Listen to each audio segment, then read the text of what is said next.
그리스도께서 죽은 자 가운데서 다시 살아나셨다 전파되었거늘 너희 중에서 어떤 사람들은 어찌하여 죽은 자 가운데서 부활이 없다 하느냐.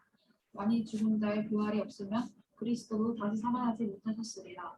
그리스도께서 만일 다시 살아나지 못하셨으면 우리가 전파하는 것도 헛것이요 또 너희 믿음도 헛것이며 또 우리가 하나님의 거짓 증언으로 발견되리니 우리가 하나님이 그리스도를 다시 살리셨다고 증언하였습니다. 만일 죽은 자가 다시 살아나는 일이 없으면 하나님이 그리스도를 다시 살리지 아니하셨으리라. 만일 죽은 자가 다시 살아나는 일이 없으면 그리스도도 다시 살아나신 일이 없었을 터이요. 그리스도께서 다시 살아나신 일이 없으면 너희의 믿음도 헛되고 너희가 여전히 제 가운데 있을 것이요. 또한 그리스도 안에서 잠자는 자도 망하였으리니 만일 그리스도 안에서 우리가 바라는 것이 다만 이 세상의 삶뿐이면 모든 사람 가운데 우리가 더욱 불쌍한 자이리라. 그러나 이제 그리스도께서 죽은 자 가운데서 다시 살아나사 잠자는 자들의 첫 열매가 되셨도다. 사망이 한 사람으로 말미암았으니 죽은 자의 부활도 한 사람으로 말미암는도다. 아담 안에서 모든 사람이 죽은 것 같이 그리스도 안에서 모든 사람이 삶을 얻으리라. 그러나 각각 자기 차례대로 되리니 먼저는 첫 열매인 그리스도요 다음에는 그가 강림하실 때에 그리스도에게 속한 자요 그 후에는 마지막이니 그가 모든 통치와 모든 권세와 능력을 멸하시고 나라를 아버지 하나님께 바칠 때라. 그가 모든 원수를 그 발 아래에 둘 때까지 반드시 왕 노릇하시리니 맨 나중에 멸망받을 원수는 사망이니라. 만물을 그의 발 아래에 두셨다 하셨으니 만물을 아래에 둔다고 말씀하실 때 만물을 그의 아래에 두시니가 그 중에 들지 아니한 것이 분명하다. 만물을 그에게 복종하게 하실 때에는 아들 자신도 그때에 만물을 자기에게 복종하게 하신 이에게 복종하게 되리니 이는 하나님이 만유의 주로서 만유 안에 계시려 하십니다. 만일 죽은 자들이 도무지 다시 살아나지 못하면 죽은 자들을 위하여 세례를 받는 자들이 무엇을 하겠느냐? 어찌하여 그들을 위하여 세례를 받느냐? 또 어찌하여 우리가 언제나 위험을 무릅쓰리요? 형제들아 내가 그리스도 예수 우리 주 안에서 가진 바 너희에 대한 나의 자랑을 두고 단언하노니 나는 날마다 죽노라. 내가 사람의 방법으로 에베소에서 맹수와 도구로 싸웠다면 내게 무슨 유익이 있으리요? 죽은 자가 다시 살아나지 못한다면 내일 죽을 터이니 먹고 마시자 하리라. 속지 말라. 악한 동물들은 선한 행실을 더럽히나니 깨어 의를 행하고 죄를 짓지 말라. 하나님을 알지 못하는 자가 있기로 내가 너희를 부끄럽게 하기 위하여 말하노라. 아멘. 저희도 저렇게 풋풋한 나이가 있었겠죠. 21살의 나이가. 그렇죠? 어느새 30이 넘고 40이 넘고 와 50을 넘고 그렇게 갑니다. 지금 우리 화면 속에는 안 보이지만 60이 넘으신 분도 계셔요. 우리가 나이가 많이 들었다고 말할 수도 없는 그런 상황입니다. 오늘은 죽은 자의 부활이 있을 수 있는가? 이 죽은 자가 다시 살아나는 경우를 본 적이 있으신가요? 뭐 한 번은 잠깐 어떻게 살아났어. 근데 계속 살아있으신 분 있으신가요? 네, 제가 알기로는 예수님, 역사적인 인물로 예수님 말고는 그 누구도 없었던 걸로 생각을 합니다. 죽은 자의 부활이 있을 수 있는가? 네, 우리가 쭉 말씀을 봤습니다만은 있다라는 표현인 거죠. 있는데 그럼 어떻게? 지난주에 제가 15장 1절에서 11절을 쭉 보면서 사도 바울이 말했던 우리에서 복음이라는 거, 이 복음의 핵심 요소는 고린도전서 15장 3절에서 4절 말씀이다 이 표현을 했었습니다. 3절에서 4절의 복음은 뭐냐? 두 가지가 있었죠. 하나는 뭘 믿는 거요?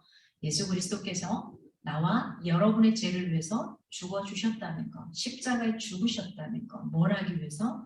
저와 여러분의 죄를 사해주기 위해서, 다 없애주기 위해서, 까맣고 더러운 것들을 깨끗하게 해주게 하기 위해서. 그 다음에 이거 하나만 있으면 안 돼요. 저와 여러분에게는 오늘 기억해야 될 거 부활이 함께 있어야 돼요. 누가? 예수 그리스도가 다시 살아나셨다. 이게 전문용어로 부활이라고 표현을 합니다. 그래서 예수 그리스도가 다시 살아나신 것은 로마서에 이야기를 합니다. 뭐라고 이야기합니까? 내가 살아남으로 너를 이전에는 죄인이었지만 너를 이제 의인이라고 이야기한다는 겁니다. 그러니까 저와 여러분이 과거에는 죄인으로 살았어요. 예수님을 모르기 전에는, 하나님을 만나기 전에는. 그런데 지금은 어떻게 살아가느냐? 의인이라는 거예요. 우리 행동이 비록 사기꾼일 수도 있고 우리의 모습이 굉장히 초라하고 뭔가 원하지 않는 그런 모습일 수 있어요. 그러나 뭐라는 거죠? 하나님이 내 영이 예수 그리스도를 모셔드림으로 인해서 너는 의인이라고 칭해주시는 거죠. 의인의 정체성을 갖게 하려고 주님께서 다시 살아나셨다는 겁니다. 그리고 이 땅에 머무는 게 아니라 다시 올라가셨죠. 하늘로 올라가시면서 저와 여러분에게 외롭지 말라고, 더 행복하게 살라고 성령, 보혜사 성령 하나님을, 위로의 하나님을, 우리를 위해 기도해 주시는 그 하나님을 보내시고 선물로 주시고 올라가신 일입니다. 복음, 굿뉴스입니다. 가장 좋은 소식, 복된 소식입니다. 이 복음을 모르면 내가 왜 예수를 믿는지 모르는 겁니다. 다른 거 다 몰라도 괜찮습니다. 내가 왜 예수를 믿어야 하고 믿는 건가? 무엇을 믿는가? 그것은 바로 그리스도의 부활과 그 다음에 뭐죠? 예수 그리스도의 죽으심. 이 두 가지를 동시에 믿어갈 수 있어야 된다는 거. 그래서 우리가 1절에서 11절에 계속 이어서 온 게 예수 그리스도의 부활, 그 역사적인 확실성에 대해서 이야기를 했고요. 여기에 이어서 오늘은 그리스도의 부활이 그리스도교 신앙의, 기독교인의 신앙의, 기독교인이 하나님을 믿고 살아가는 삶의 절대적인 근거가 되는 게 바로 부활이다. 이것을 논증하고 있습니다. 바울의 확신에 찬 복음 증거, 그리고 고난을 견디는 신앙. 사실 부활을 믿으면, 다시 살아나는 걸 믿으면 자신의 부활을 확신하였기 때문에 사도 바울이 그 힘든 상황, 죽음의 골짜기를 지나면서도 저와 여러분에게 그 복음을 향해, 올바른 진리를 향해 계속 외칠 수 있었던 것이 가능한 일이 되는 겁니다. 이런 태도는 우리가 믿는 사람을 성도라고 표현합니다. 이 성도가 이 세상에서 승리하는 그 삶을 살기 위해 반드시 가져야 하는 믿음의 자세입니다. 우리는 겉으로 보이는 이것, 육신 껍데기가 살아가는 이것이 다가 아니라는 거예요. 이것을 넘어선 영적인 존재라는 거. 이것이 없으면 저와 여러분은 살아가는 게 되게 고루하지 않겠습니까? 어차피 한 번 사는 세상 대충 살고 끝나지 않겠습니까? 근데 그게 아니잖아요. 우리가 왜 발버둥 치면서 살아갑니까? 그 너머의 세상이 있기 때문이라는 겁니다. 바울은 그리스도의 부활을 역사적인 복음의 사건으로 선포합니다. 역사적인 복음의 사건으로 선포하고 이것에 근거해서 미래의 부활에 이게 마땅한 거다. 그 당위성을 논합니다. 이런 논증을 오늘 조금 어렵지만 오늘로 드러나면은 6개의 논증으로 가져가요. 우리 학교 학창시절에 if 조건절 들어보셨죠? 만일 뭐뭐 한다면 if 조건절. 이 오늘 본문에서 6가지의 if 조건절이 들어와요. 만일 뭐뭐 한다면, 만일 뭐뭐 한다면. 그래서 쭉 한번 살펴보면은 오늘 12절, 19절에 죽은 자의 부활이 없다면 그리스도의 부활도 없다. 이렇게 표현합니다. 근데 이것을 6가지의 만일, if 조건절로 이야기를 합니다. 그리스도께서 살아나셨는데 어찌하여 죽은 자의 부활이 없다고 할 수 있겠느냐 이겁니다. 그래서 첫 번째 조건절은 이겁니다. if 만일 죽은 자의 부활이 없으면 그리스도도 예수님도 다시 살아나지 못했을 거다. 다시 살아나지 못했을 거다. 이걸 이야기를 하고 두 번째 if 조건절은 만일 그리스도께서 다시 살아나지 못하셨으면 우리가 전파하는 다른 사람들에게 전하는 너희의 믿음도 헛된 것이다. 이 말은 만약에 예수님이 다시 살아나지 않았다면, 부활하지 않았다면 제가 여러분이 이 자리에서 예배드릴 이유가 없다는 겁니다. 세 번째 if 조건절은 만일 죽은 자가 다시 살아나는 일이 없었다면 하나님이 그리스도를 다시 살리지 않으셨을 겁니다. 죽은 자의 부활이 반드시 있기 때문에 우리가 죽은 다음에 예수님이 이 땅에 오실 때 어떠한 몸의 형태든지 다시 살아나는 일이 있기 때문에 예수 그리스도가 어떻게 했다고? 죽었다가 다시 살아났다라는 표현을 하는 겁니다. 네 번째 if 조건절은 만일 만일 죽은 자가 다시 살아나는 일이 없었으면 누구도요? 지금 계속 반복하고 있어요. 그리스도도 다시 살아나는 일이 없었을 거다. 그러니까 이게 무슨 말입니까? 예수 그리스도가 다시 살아났다는 것은 우리도 죽은 다음에 다시 부활한다는 거예요. 예수님처럼 그렇게 부활하는 건 아닙니다. 이 상황은 다릅니다. 다섯 번째, if 조건절은 만일 우리가 바라는 것이 다만 이 세상의 삶뿐이면 우리는 모든 사람 가운데 가장 불쌍한 자일 것이다. 이런 표현을 해요. 그러니까 이 땅에서의 삶이 다가 아니라는 거죠. 그러지 않을까요, 여러분?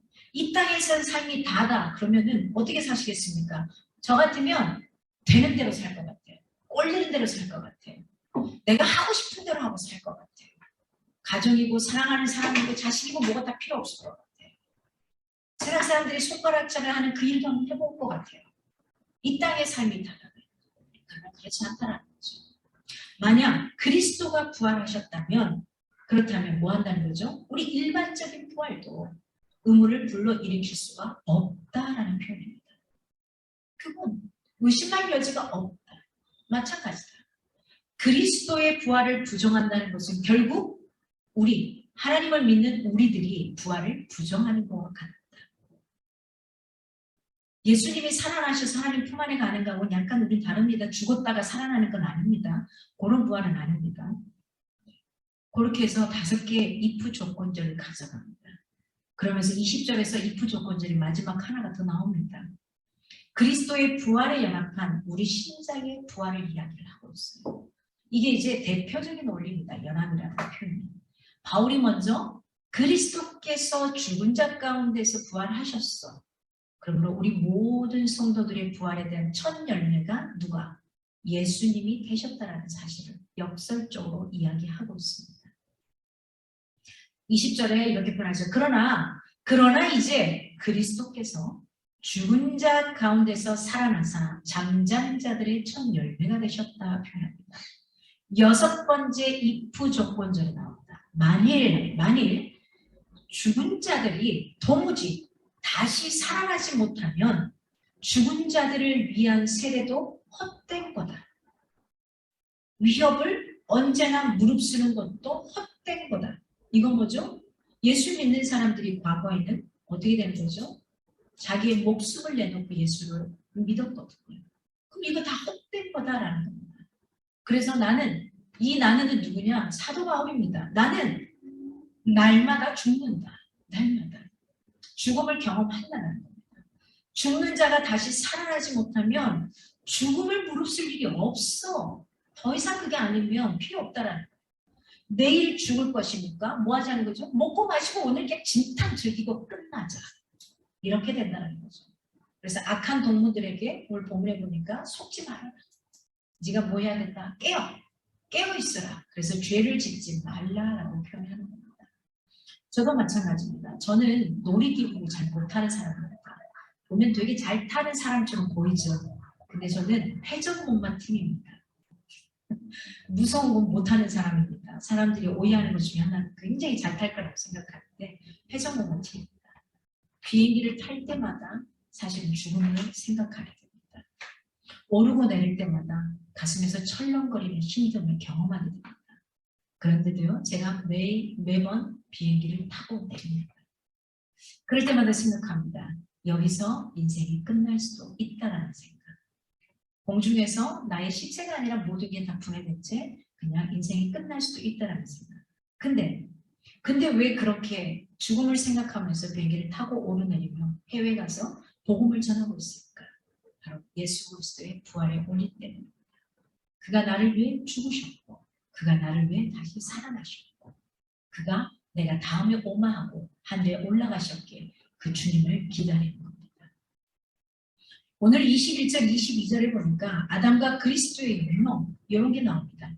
아담이 죽음의 열쇠였다. 죽음의 열쇠였다면 미래 부활의 열쇠는 바로 누가 될까요? 그리스도가 된다. 여러분 집에 들어갈 때 다 키가 있잖아요. 지문을 하든 뭘 하든 다 있습니다. 보도를 하든. 그것처럼 우리 신앙인의 삶에도 열쇠가 필요하다는 겁니다. 키가. 그런데 재미난 건 세상 가운데는 마스터키가 있다는 거 아세요? 그래서 어떤 집이든 어떤 차든 끌고 다닐 수 있더라고요. 최근에 어떤 그 뉴스를 봤더니 마스터키를 가지고 중고등학교 학생들이 집집을 다 털고 다니더라고요. 이게 그냥 열려. 와, 대범합니다. 마찬가지입니다. 우리 인생에, 여러분의 인생에 문제가 있습니까? 풀고 싶으십니까? 그 마스터키가 바로 예수 그리스도입니다. 이 복음 안에 있으면은 그 마스터키로 모든 것들을 열어갈 수 있습니다. 근데 그 마스터키가 있는 걸 알면서도 활용하지 못하며 살아갈 때가 참 많습니다. 바울은 오늘 부활의 첫 열매 되신 예수 그리스도를 따라서 이루어진 성도들의 부활이 그리스도의 재림 때에 있게 된다고 이야기해요. 예수님이 다시 내가 올게 그때까지 신앙을 잘 지켜 하고 가셨잖아요. 근데 그 주님이 오시는 날은 언제 오실지 아버지, 성부 하나님 외에는 아무도 모른다고 그래요. 예수님도 모른다고 분명히 이야기하십니다. 그러니 세상 가운데서 몇 월 며칠 날 예수님 오십니다. 이런 단보다 2단, 3단, 5단이라는 거 그쪽으로 가시면 안 됩니다. 아무리 여러분이 답을 원하더라도 성경에 그건 절대 이야기하고 있지 않습니다. 나도 모른다. 아버지 말고는 아무도 모른다 했습니다. 그래서 세상에 종말이 올 것인데 그때에 재림하신 그리스도께서 사단의 모든 권세와 제약의 세력을 멸하시고 마지막으로 사망의 권세, 죽음의 권세까지도 정복하신 후에 모든 만물을 주인 되신 하나님께 돌려드리게 될 것이다 라는 표현을 합니다. 그래서 예수님이 이 땅에 오실 때 우리가 어떤 부활을 한다? 몸의 부활을 한다는 거예요. 그러면 장애인은 장애인의 부활인가요? 그건 아닙니다. 하나님의 온전하신 뜻은 저 천국에는 성경에 이렇게 말합니다. 아픔도 없고 눈물도 없다고 표현합니다. 고통도 없다고 표현합니다.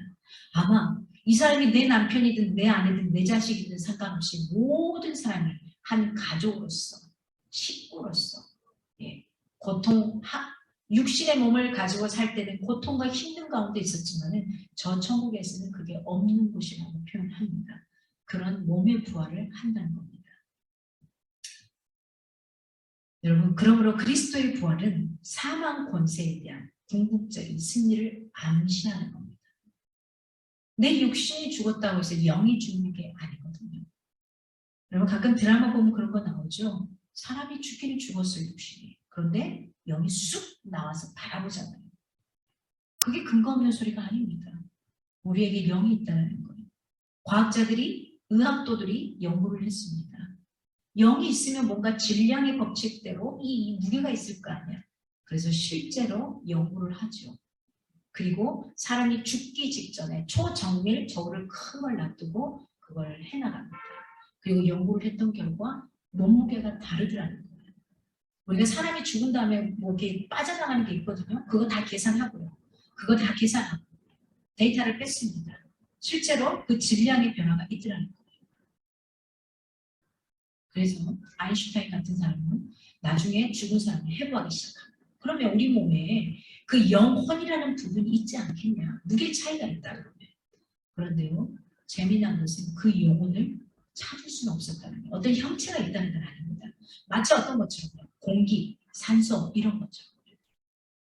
그러나 무게의 변화가 있다입니다. 사람들이 궁금하잖아요. 사람만 그럴까? 그러면 개나 돼지는 어떨까? 그래서 또 그쪽에서 연구를 합니다.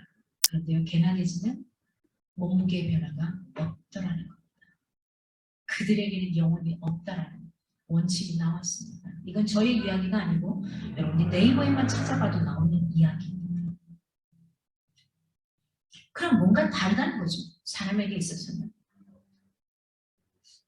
여러분 그리스도를 통해서 예수님을 통해서 회복된 미래에 대한 소망 이걸 우리 성도들에게 갖다주는 동시에 우리에게 해결해 주고 있습니다.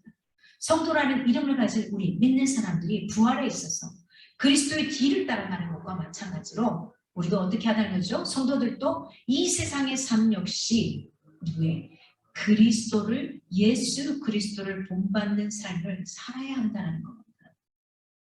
그리고 우리가 현재는 고난을 당한다 할지라도 누구요? 예수님의 재림, 다시 오시는 그 다음에 부활, 다시 살아나심을 소망하면서 인내로서 승리하는 삶을 살아야 할 것을 교훈하고 있습니다. 부활은 우리가 경험해보지 않았고 사실은 논리적으로나 과학적으로 증명할 수는 없는 사실입니다. 없는 사실입니다. 그러나 하나님이 말씀하셨고 그리스도께서 부활하셨으므로 우리에게도 반드시 이루어질 거라는 것. 이게 바로 믿음인 겁니다.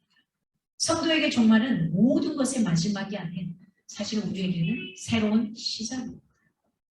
우리가 태어날 때 어땠습니까? 여러분 뭐 지고 태어나셨습니까? 뭐 가지고 태어나셨습니까? 아무것도 없는 씨앗 하나에서부터 모든 걸 만들어내기 시작했습니다. 이게 인간의 힘으로 가능할까요? 인간의 힘으로 가능했다면 이미 인간이 복제됐겠죠.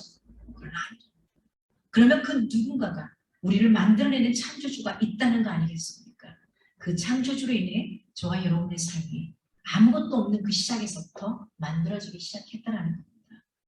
이 세상의 삶과는 질적으로 다른 삶, 영화롭고 복된 삶의 시작이 바로 예수 그리스도 그분의 믿는 것, 이 복음, 이 본질을 벗어나지 않는 것입니다. 그러므로 우리는 이 세상에 사실은 집착할 필요는 없습니다. 그렇다고 함부로 대충 살아라고 분명히 이야기하지 않습니다. 죽은 이후에 우리가 부활을 할 것이기 때문에 지금 이 땅을 더 잘 살아내야죠. 더 잘 살아낼 수 있기를 바랍니다. 그래서 오늘 23절에서 28절을 쭉 보면은 부활하는 순서가 있어요. 먼저는 누가 부활하셨죠? 예수 그리스도가 부활하셨습니다. 다시 살아나셨습니다. 그 다음에는 너희들이라고 표현해요. 아무나가 아니라 예수를 믿는 우리들, 그걸 우리는 성도라고 표현합니다. 이 성도들이라고 표현합니다. 그리고 마지막에는 죽은 자들, 죽은 자들. 예수 그리스도가 없는, 예수 그리스도를 믿지 않는 그 사람들, 이미 사망 가운데 있는 그들, 죄 가운데서 건져내지 못하면 죄의 싹은 사망이라고 표현하잖아요. 그 사람들이 다시 일어날 것이다 라고 표현하는 겁니다. 이게 믿든 믿지 않는 모든 사람들은 다 부활에 참여하게 됩니다. 이 다음에 예수 그리스도를 만날 때 그분이 오시면 우리의 믿음은 다른 무엇에 대한 믿음이 아닙니다. 어떤 믿음요? 기억하십시오. 여러분이 믿는 복음의 믿음은 부활의 주님에 대한 믿음이라는 겁니다. 부활이 없다면 우리의 믿음도 헛된 것이 되고요. 예수 그리스도의 십자가의 죽음만 믿는 것은 반쪽짜리입니다. 완성되지 않은 예수 그리스도를 믿고 있는 겁니다. 우리의 소망이 이 땅에 살아가는 내세에 있다면 그것을 믿기에 현재의 고난도 참고 또 절제하며 살 수 있는 것입니다. 사망이 죽음이 실제이듯이 다시 살아남도 부활도 실제라는 사실입니다. 이 사실을 믿음으로써 올바른 부활 신앙을 소유하기를 원합니다. 여러분, 성경에 있는 말씀을 왜곡되게 다른 것으로 MSG를 치지 않기를 바랍니다. 그리스도의 부활이 우리 성도들의 부활과 우리 모든 인류를, 많은 사람들을 회복하는 그 보증이 되는 거 있으며 이것들에 대해서 오늘 20절, 28절까지 이르러서 계속 논증하고 있습니다. 이렇기 때문이다. 야, 만일 이렇게 되기 때문에, 만일 이렇다면 이렇게 하지 못하지 않겠느냐. 그래서 이렇게 하기 위함이다 라고 표현합니다. 우리 믿는 사람들은, 하나님을 믿겠다고 작정하는 사람들은 이 부활신앙의 근거에서 의로운 삶을 살아야 한다는 거죠. 왜요? 로마서 5장 24절에 말씀하셨거든요. 내가 다시 살아남은 너희로 하여금 의인이라 이르기 위해서라는 거죠. 의인이라 인치기 위해서라는 거죠. 저와 여러분이 똑똑하고 잘나서 거룩하고 깨끗해서가 아니라 내가 그분을 믿음으로 그분이 다시 살아나시고 저와 여러분의 정체성을 뭐라고 주신 거죠? 의인이라 칭해 주신 겁니다. 내 육신의 모습은 온전치 않아요. 그러나 내 영의 모습은 의인이라는 거죠. 여러분이 갖고 있는 근본적인 본질은 예수 그리스도를 받아들였다면, 믿었다면 주님 말씀하십니다. 의인이라. 이 의로운 삶을 인정하고 받아들이고 살아갈 수 있기를 원합니다. 오늘 34절까지 결론적으로 권면하고 있습니다. 바울이. 야, 만일 부활이 없다면, 얘들아 만일 부활이 없다면, 먼것이 없다면 우리가 얼마나 어리석겠니?